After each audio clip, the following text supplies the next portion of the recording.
RCC ফুটিংয়ের বাকি অংশটা আজকে আমরা আলোচনা করব। আমরা গত ক্লাসে আলোচনা করেছিলাম। এখন যেটা আলোচনা করেছিলাম সেটা আমরা বের করেছিলাম ফুটিংয়ের সাইজ 2.5 বাই 2.5 এবং ফুটিংয়ের ডেপথ 275।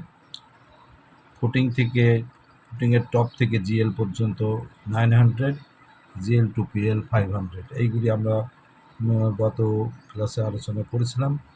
এখন রেনফোর্সমেন্ট ডিজাইন করব। আমরা জানি S equal to M by F S JD. আমরা এম বের করেছি, সেখান থেকে এফ এস 230, জে 0.903, ডি বের করেছি আমরা 209 মিলিমিটার। সেখান থেকে আমরা এস পাই 816.68 মিলিমিটার স্কোয়ার। আমরা যদি 12 মিলি বার ব্যবহার করি তাহলে 12 মিলি বারের ক্রস সেকশন এটা। সুতরাং number of bars is divided by a bar 12, সেখান থেকে আমরা পাই 7.22। সে এটাকে রাউন্ড করে আমি 8 ধরলাম। এটা প্রতি ইজ ডিরেকশানে 8 নাম্বারস 12 মিলিমিটার বার লাগবে। স্পেসিং সমান সমান এটা আমরা 2500 থেকে সাইড ক্লিয়ার কভার 60 মিলি বাদ দিয়ে 2440 করেছি। সেখান থেকে 8টা থেকে 1 বাদ দিয়ে স্পেসিং 348.57। কিন্তু ম্যাক্সিমাম স্পেসিং ডির থেকে বেশি হতে পারবে না, ডি 209। সো আমরা 209কে রাউন্ড করে বলি 12 millimetre at the rate of 200 millimetre centre to centre. তাহলে নাম্বার কী হবে? আমরা এটার মধ্যে 200 মিলি পর দিলে পরে এখানে 12 পয়েন্ট সামথিং আছে, এটাকে রাউন্ড করে আমরা বললাম 13। সুতরাং 13 নাম্বারস ইজ ডিরেকশান। তাহলে এস আমরা কতটুকু প্রোভাইড করলাম? 13 গুণ 13.04। এ 12 মিলিমিটার বারের ক্রস সেকশনাল এরিয়া এটা।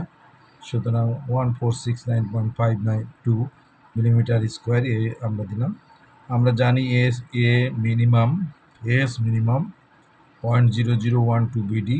সেখানে আমরা যদি বি এবং ডির ভ্যালু বসাই তাহলে দেখা যায় যে 825 মিলিমিটার স্কোয়ার মিনিমাম, কিন্তু আমরা প্রোভাইড করেছি 1469.52 মিলিমিটার। সুতরাং ওকে। এখন আমরা পাঞ্চিং শেয়ারটা আমরা দেখব।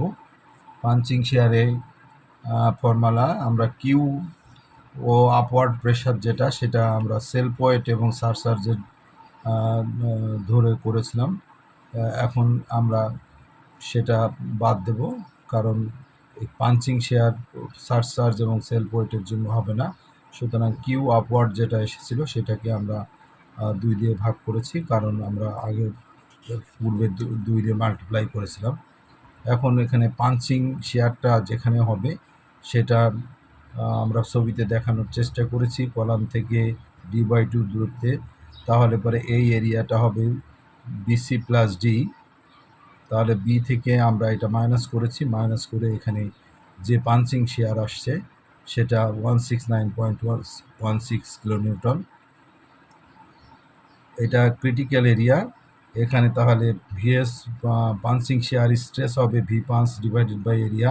এই এরিয়ায় এই 4 ইন্টু বিসি প্লাস বিডি এবং ডেপথ হবে ডি। সুতরাং এখান থেকে আমরা পেতে পারি ভি এস পাঞ্চ সমান 0.441 newton per millimetre square. VS permissible কংক্রিটের ক্ষেত্রে আমরা জানি 0.16 রুট ওভার এফসি প্রাইম। সেখান থেকে আমরা দেখি VS permissible 0.716 newton per millimetre square. সুতরাং VS permissible greater than VS punch, so safe concrete can resist the punching shear. Concrete alone can resist the punching shear. তারপরেও আমরা দেখি percentage of steel 0.21। এই 0.21 ক্ষেত্রেও 0.21 স্টিল পার্সেন্টেজ হওয়াতে স্টিলও কিছু punching share নেবে, কিন্তু আমাদের সেটার কোনো প্রয়োজন হচ্ছে না, কারণ কংক্রিট নিজেই পাঞ্চিং শেয়ার রেজিস্ট করতে পারছে। সুতরাং আমরা যে ডিজাইন করেছি সেই ডিজাইনটা সেফ এবং ওকে। Thank you.